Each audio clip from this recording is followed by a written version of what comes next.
Hello, నమస్తే అండి. నేను మీ లక్ష్మీ చౌదరిని. వెల్కమ్ టు మిస్ట్రీ మధురిమలు తెలుగు ఆడియో స్టోరీస్.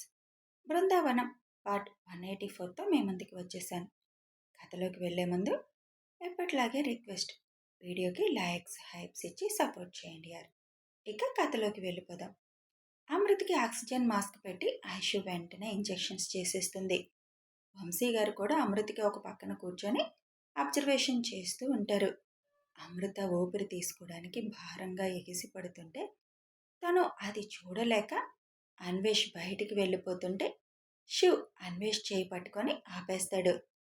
అన్వేష్ శివ్ వైపు చూస్తూ ఐ కాంట్ అన్నయ్య అంటాడు. నో చిన్న, నువ్వు వీక్ అవ్వకూడదు. ఇప్పుడు నువ్వు ఒక డాక్టర్గా మాత్రమే ఆలోచించు. ఈ సమయంలో నీ అవసరం తనకెంతుందో అన్నది ఆలోచించు. ఇలాంటి సిట్యువేషన్ ఎదురవుతుందని మీకు ముందే తెలుసు కదా, మరి అలాంటప్పుడు అది ఫేస్ చేయడానికి కూడా రెడీ అయిపోవాలి మీరు. ఇప్పుడు నువ్వు భయపడుతూ బయటకు వెళ్ళిపోతే నువ్వు భయపడుతున్నావని తను ఇంకా టెన్షన్ పడుతుంది. అది ఇంకా ప్రాబ్లం అవుతుంది కదా తనకి. భయపడట్లేదన్నయ్య, తన బాధ చూడలేకపోతున్నాను. ఇలాంటి సిట్యువేషన్స్ మీరు మీ పేషెంట్స్ రూపంలో చాలా ఫేస్ చేసి ఉంటారు. కాకపోతే మన ఓన్ అనుకున్న వాళ్ళు బాధపడుతుంటే చూడలేకపోవడం సహజమే. కానీ ఇప్పుడు నీ అవసరం తనకుంది కదా చిన్న. వెళ్ళు, తన పక్కన నువ్వు కూర్చుంటే తనకి ధైర్యం వస్తుంది. ఒక డాక్టర్గా నువ్వు తనకు చెప్పవలసింది చెప్పాలి అని అంటాడు శివ్. శివ్ మాటలు విని అన్వేష్ అమృత వైపు అడుగులు వేస్తాడు. కడుపులో నొప్పి ఏం రాలేదు కదా ఐషు, అయినా కూడా ఎందుకు ఈ ప్రాబ్లం ఫేస్ చేస్తుంది అని అడుగుతారు విజయ గారు. మధ్యాహ్నం చిన్న నొప్పి అనగానే కడుపులో నొప్పి రాకుండా ఉండడానికి ఇంజెక్షన్ చేసేసాను అత్తయ్య. కానీ ఇవాళ తను బాగా అలసిపోయింది కదా. అదీ కాక 5th మంత్ నుంచి బేబీ వెయిట్ పెరిగే కొద్దీ అమృతకి భారంగానే ఉంటుంది. అది ఇలా శ్వాస తీసుకోవడంలో అప్పుడప్పుడు ఇబ్బంది కూడా మొదలవుతుంది అని అమృత చేయి పట్టుకొని, టెన్షన్ పడకురా అమృత, ఏమవ్వదు. అన్నీ నువ్వు ఎదుర్కొంటానని సిద్ధపడ్డావు కదా, కాబట్టి ఇవన్నీ తాత్కాలికం. భయపడకు. నువ్వు భయపడినా టెన్షన్ పడినా ప్రాబ్లం క్రిటికల్ అవుతుంది. బేబీకి ముఖ్యంగా ప్రాబ్లం అయిపోతుంది. రిలాక్స్ అంటూ మాటలు చెబుతూ అమృత చేయి నిమురుతూ ఉంటుంది ఐషు. ఒకసారి బీపీ చెక్ చేయండి మావయ్య అని వంశీ గారికి చెబుతుంది. వంశీ గారు వెంటనే బీపీ చెక్ చేస్తారు. కొంచెం బీపీ పెరిగినట్టు తెలియడంతో, అమృత, నువ్వు టెన్షన్ పడుతున్నావు, నీకు బీపీ వచ్చేస్తుంది. అది బేబీకి మంచిది కాదమ్మా. నువ్వు టెన్షన్ పడకూడదు. నీకేదో అవుతుందని, బేబీకి ఏమో అవుతుందని అస్సలు టెన్షన్ పడకు. నేనున్నాను కదా ఇక్కడే అని ఐషు చెబుతుంటే అన్వేష్ ఫాస్ట్గా వచ్చి అమృత పక్కన కూర్చొని, అమ్మో నీకేం కాలేదురా, బేబీకి కూడా ఏం కాదు, టెన్షన్ వద్దు అని అమృత నుదురు మీద చేయి వేసి మాట్లాడతాడు. అన్వేష్ స్పర్శ తగిలాక కొద్దిగా నిదానిస్తుంది అమృత. ఇంకా ఎంతసేపు ఆ బాధపడాలి అని అంటారు రుక్మిణి గారు. ఇంజెక్షన్ ప్రభావం పనిచేసే వరకు ఒక 10 నిమిషాలు అని అంటుంది ఐషు. అమృత గుండె మీద చిన్నగా చేయి వేసి నిమురుతూ ఉంటుంది ఐషు. 15 గంట పాటు అలాగే సఫరై నెమ్మదిగా నిదానిస్తుంది అమృత. శ్వాస పీల్చుకోవడంలో నార్మల్ అయిపోవడంతో ఆక్సిజన్ మాస్క్ తీసి పక్కన పెట్టి, పొట్టలో నొప్పి ఏం లేదు కదరా అని అడుగుతుంది ఐషు. నొప్పి ఏం లేదక్క, కానీ పొట్టంతా బిగుసుకుపోయినట్లుగా ఉంది అని అంటుంది. ఇప్పుడు దాకా నువ్వు భారంగా ఊపిరి పీల్చావు కదా, అందుకే అలా అనిపిస్తుందిలే అని మగవాళ్ళందరినీ బయటకు వెళ్ళమని అంటుంది ఐషు. అందరూ బయటికి వెళ్ళాక పొట్ట దగ్గరున్న టాప్ పైకని పొట్ట మొత్తం నొక్కి చెక్ చేస్తుంది. అంతా నార్మల్గానే అనిపించడంతో, ఏం లేదులేరా, ఇంజెక్షన్ చేశాను కదా, కాసేపు అలా అనిపిస్తుంది నీకు, అదేదో అయిపోతుందని నువ్వు మాత్రం టెన్షన్ పెట్టుకోకు అని అంటుంది ఐషు. అసలు ఏ నొప్పి రాకుండానే స్నేహతో మామూలుగా మాట్లాడుతున్నప్పుడే ఒక్కసారి అలా భారం అయిపోయిందక్క, ఊపిరి పీల్చుకోవడం అని చెబుతుంది అమృత. లోపల ఉండే బేబీకి వాళ్ళ పెద్దమ్మని కాస్త టెన్షన్ పెట్టకపోతే నిద్ర పట్టదంట. నా పెద్దమ్మకి నా మీద ఎంత ప్రేమ ఉందో తెలుసుకోవాలని ఇలా టెస్ట్ చేస్తుందన్నమాట నన్ను అని అంటుంది ఐషు. ఆ మాటకి అందరి పెదాలపై చిన్నగా నవ్వొచ్చేస్తుంది. నన్నే టెస్ట్ చేస్తున్నావు కదా బుజ్జి బంగారం, నిన్ను బయటికి తీసుకురావాల్సింది నేనే. బయటికొచ్చాక అప్పుడు చెప్తాను నీ పని అని అమృత పొట్ట మీద చిన్నగా ట్యాప్ చేస్తూ అంటుంది ఐషు. అప్పుడు దాకా టెన్షన్ పడ్డ వాళ్ళందరూ ఐషు మాటలకి రిలాక్స్గా ఫీల్ అవుతారు. మొత్తం ఇంటిల్లపాదిని టెన్షన్ పెట్టేస్తుంది ఈ బేబీ. బయటకొచ్చాక అందరం కలిసి ఆడుకోవాలి తనతో అంటారు రుక్మిణి గారు. తనేం చేసింది? ప్రాబ్లం నాలో ఉంటే నా వల్ల తను కూడా సఫర్ అవుతుంది కదా అని ముద్దుగా మొహం పెట్టి అంటుంది అమృత.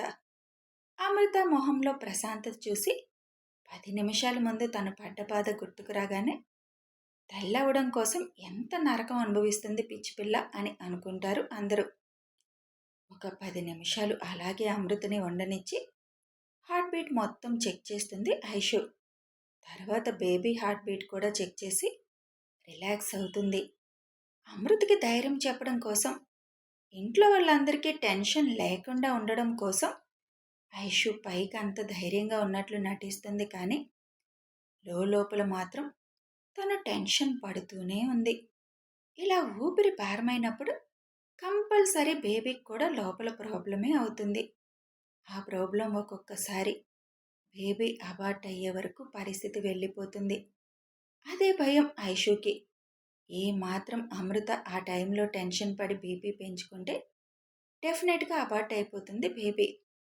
అమృత చేయి పట్టుకొని, అమృత నీకు ఫస్ట్ నుంచి చెప్తున్నాను ఈ సిచ్యువేషన్ ఫేస్ చేయాలని. ఆ టైంలో భయం రావడం సహజమే. కానీ మేమందరం నీ పక్కనున్నప్పుడు ఆ భయాన్ని పక్కన పెట్టిరా. నువ్వేమాత్రం బీపీ పెంచుకున్నా బేబీకి చాలా ప్రాబ్లం అయిపోతుంది. ఇవాళ చూసావా పెరిగిపోయింది అంటే నువ్వు భయపడ్డావు, దానితో టెన్షన్ పెట్టుకున్నావు. నువ్వు భయపడ్డం, టెన్షన్ పడ్డం, స్ట్రెస్ తీసుకోవడం ఈ మూడు మంచిది కాదు. ప్లీజ్ ఇంకోసారి భయం అనేది రానివ్వకు. నీకేం కాకుండా చూసుకోవడానికి మేమందరం ఉన్నాం కదా అని అనునయంగా చెప్తుంది ఐషు.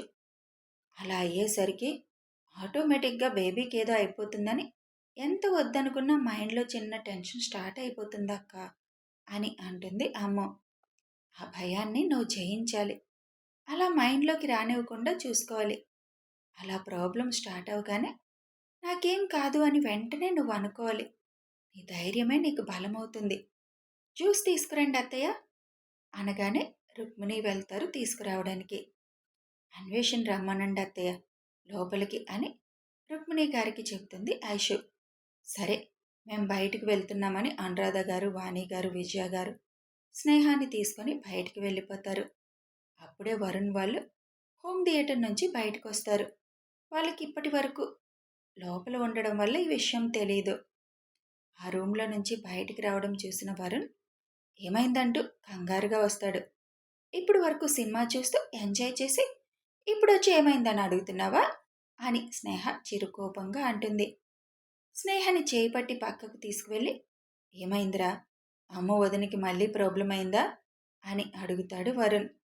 హా బావా, నాకైతే అక్కను అలా చూసి చాలా భయమేసింది. నిజంగా ఎంత స్ట్రగుల్ అవుతుంది. అమ్మో, ప్రెగ్నెన్సీ అంటే ఇన్ని బాధలుంటాయా అని అంటుంది స్నేహ. అందరికీ ఆ ప్రాబ్లం ఉండదు. వదినికి ప్రాబ్లం ఉంది కాబట్టి అంత పెద్ద ప్రాబ్లం అవుతుంది. మామూలు వాళ్ళకి ఇవన్నీ ఉండవులే. నువ్వు అలాంటి భయాలు పెట్టుకోకు ఇప్పటి నుంచి అని అంటాడు వరుణ్. అసలు అక్క శ్వాస తీసుకోలేకపోయింది తెలుసా. అక్క అలా ఎగిరెగిరి పడుతుంటే నాకు మాత్రం గుండెల్లో దడ మొదలైపోయింది అని అంటుంది స్నేహ. నేను చూశాను కదా ఆల్రెడీ, చాలా సఫర్ అవుతుంది వదిన. పాపం వదినకి డెలివరీ అయ్యే వరకు ఈ బాధ తప్పదు అని అంటాడు వరుణ్. ఆయు ఆశి శివ పక్కన చేరి చిన్న మమ్మీకి ఏమైంది నాన్న అని అడుగుతారు. నథింగ్ నానా, పొద్దునంత ఎక్కువ కూర్చొని ఉంది కదా, అందుకని కొద్దిగా పెయిన్ వచ్చింది. అందుకని మీ అమ్మ ట్రీట్మెంట్ చేస్తుంది. ఇక నుంచి చిన్న మమ్మీని అస్సలు కూర్చొనివ్వకూడదు. అసలైనా కుర్చీలో కూర్చోబెట్టి శ్రీమంతం చేయాలా, పడుకోబెట్టి చేయకూడదా అని అడుగుతుంది ఆశి. శివ్ చిన్నగా నవ్వుతూ పడుకోబెట్టి ఎలా చేస్తారా, ఏ ఫంక్షన్ అయినా అలా పడుకోబెట్టి చేయడం చూసారా మీరు? లేదులే, కానీ చిన్న మమ్మీ కూర్చోకూడదు కదా, అందుకే అన్నాను అని ఆశి అంటుంది. మేమొకసారి చిన్న మమ్మీని చూసొస్తాం అని ఇద్దరూ దిగుతుంటే, ఇప్పుడే కాదు, కాసేపు ఆగి వెళ్దురు గాని అని ఆపేస్తాడు శివ్. అన్వేష్ అమృత చేపట్టుకొని సైలెంట్గా కూర్చుంటే, ఏంటి అన్వేష్, అమ్మకి ధైర్యమే నువ్వైనప్పుడు నువ్వు కూడా అలా టెన్షన్ పడితే ఎలా అని అంటుంది. మొన్న నువ్వు లేనప్పుడు దగ్గరుండి తనే అన్నీ చేశారు కదా అక్క, ఇవాళ మాత్రం నువ్వు ఉండేసరికి భయపడిపోయారు అని చిన్నగా నవ్వుతుంది అమృత. ఇప్పుడు దాకా మమ్మల్ని అందరినీ టెన్షన్ పెట్టి ఇప్పుడు చూడు ఎలా నవ్వుతుందో అని చిరుకోపంగా అంటాడు అన్వేష్. అన్వేష్ చేతికి ఒక జల్లిచ్చి, పొట్ట కొంచెం బిగుసుకుపోయింది అంటుంది. అది ఇంజెక్షన్ వల్ల కూడా కావచ్చు. రాత్రికి పడుకునేటప్పటికి నార్మల్ అయిపోతే ఓకే. పడుకునేటప్పుడు కూడా ఇలా అదే ఫీలింగ్ తనకుంటే ఈ జెల్ పొట్ట మీద అప్లై చేయి, రిలాక్స్గా ఉంటుంది కొంచెం అని చెబుతుంది ఐషు. అలాగే వదినా అని అది పాకెట్లో పెట్టుకుంటాడు. 7th మంత్ ఎండింగ్ వరకు మనకి టెన్షన్ తప్పదు అన్వేష్. నువ్వు టెన్షన్ పడడం మానేసే. ఎంత కాదనుకున్నా ఉంటుందనుకో, కానీ మనకు తప్పదు కదా. డాక్టర్స్కి ఆ టైంలో మనం తనని ఒక పేషెంట్ లాగే చూస్తే మనకి ఈ టెన్షన్ ఉండదు. నువ్వొచ్చి తన పక్కన కూర్చున్నాక తను కొద్దిగా రిలాక్స్ అయింది, చూసావు కదా అంటుంది ఐషు. 7th మంత్లోనే డెలివరీ చేసేలా అక్క అని అడుగుతుంది అమృత. సిచ్యువేషన్ బట్టి అదే అనుకుంటున్నాను, చూద్దాం ఆ టైంకి ఎలా ఉంటుందో. ఏ అలా అడుగుతున్నావు, భయం వేస్తుందా అని అంటుంది ఐషు. "మ్మ్హ్మ్. 9 నెలలు బేబీని మోసే అదృష్టం లేదా అని. కుడితేనా? ఇప్పటికే ఇంత టెన్షన్ పెడుతున్నావు, ఇంకా 9 నెలలు మోసే అదృష్టం కావాలంట అని అన్వేష్ చిరుకోపంగా అంటాడు. ఊరికే అడిగానులే విష్, అక్కకి తెలుసు కదా ఏం చేయాలో. నైట్కి అమ్మని ఇక్కడే ఉంచేద్దామా వదిన అని అడుగుతాడు అన్వేష్. అవసరం లేదు అన్వేష్, తను నార్మల్ అయింది కదా, ఎలాగూ 6 అయింది కదా.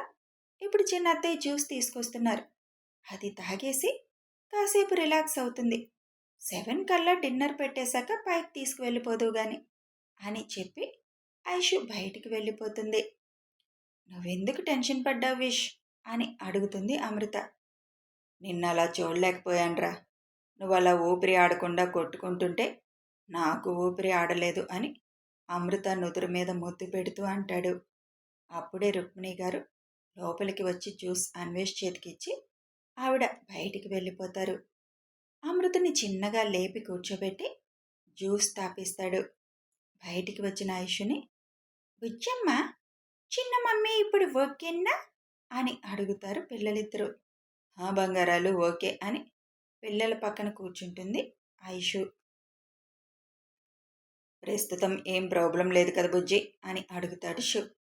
కన్నా, ప్రాబ్లం ఏం లేదు. ఇంట్లో డాక్టర్లు ఉన్నారు కాబట్టి వెంటనే రియాక్ట్ అవుతారు, దానివల్ల ప్రాబ్లం పెద్దగా అనిపించడం లేదు. కానీ ఇలాంటి సిచ్యువేషన్ ఫేస్ చేస్తున్న ఎవరికైనా ఇంట్లో డాక్టర్స్ లేకపోతే ప్రాబ్లమే అవుతుంది కదా అని అడుగుతారు అనురాధ. ప్రాబ్లమే పిన్ని, అలా స్టార్ట్ అయ్యాక పావుగంటలో ట్రీట్మెంట్ ఇవ్వాలి, లేదంటే బేబీ అబార్షన్ అయ్యే ఛాన్స్ ఉంటుంది. చాలామంది ఇలాంటివి ఫేస్ చేస్తున్నారు. అందుకే మేము ఇలా ప్రాబ్లం అవుతుందనే ముందే బేబీని క్యారీ చేయొద్దని చెప్పేస్తాం. స్టార్టింగ్లోనే అబార్షన్ చేయించుకుంటే కొంచెం బాధతో అయిపోతుంది.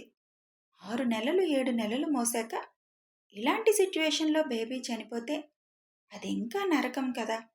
అది దృష్టిలో పెట్టుకొని అవకాశం లేని వాళ్ళకి ముందే చెప్పేస్తాం. ఇలాంటి పెయిన్ వచ్చినప్పుడు టెన్షన్తో బీపీ పెరిగిపోతుంది. అలా బీపీ వచ్చేస్తే మాత్రం బేబీకి కాంప్లికేషన్స్ వస్తాయి. అంటే బేబీ పుట్టిన బ్రెయిన్ ఎదగకపోవడం, బేబీకి కూడా ఏదో ఒక అవయవ లోపం రావడం జరుగుతాయి. అందుకే అమృతకి ప్రతి క్షణం నేను చెప్పేది టెన్షన్ పడొద్దు అని. 5 నెలల వరకు వచ్చింది, 7వ నెల వరకు తను మనల్ని టెన్షన్ పెట్టకుండా ఉంటే చాలు. ఇక నుంచి తను కంప్లీట్గా పడుకొని ఉండాలి అత్తయ్య, ఒక్క తినేటప్పుడు మాత్రమే తను కూర్చునేలా చూసుకోండి అని చెబుతుంది ఐషు. ఓకే ఐషు, నువ్వు చెప్పినట్టే చేస్తాం, తన కోసం మేము కూడా రూమ్లోనే ఉంటాంలే ఇంకా అని అంటారు ముగ్గురు అత్తలు. కథ కొనసాగుతుంది. ఇంత కష్టపడుతుంది అమృత, మరి సజావుగా బేబీ బయటకు వస్తుందా లేకపోతే ఏదైనా ప్రాబ్లమ్ అవుతుందా తెలియాలి అంటే ఫాలో అయిపోండి. వీడియో నచ్చితే లైక్ చేయండి, షేర్ చేయండి.